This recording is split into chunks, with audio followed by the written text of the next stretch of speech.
आंबा पिकतो रस गळतो कोकणचा राजा बाई गंगा मांडतो सूर्य जळतो उन्ही तळतो तरी कसा मोहरून फुली फाळतो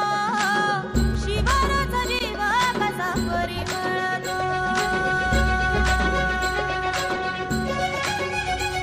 तू झुंजते अशी अशी पैज घे अशी लाख घाव झेलून हे झाड सांगते पाड सांगतो पाय घट्ट रोवून मग स्वागतास येईल घास हे आभाळ सारे तू झुंज दे अशी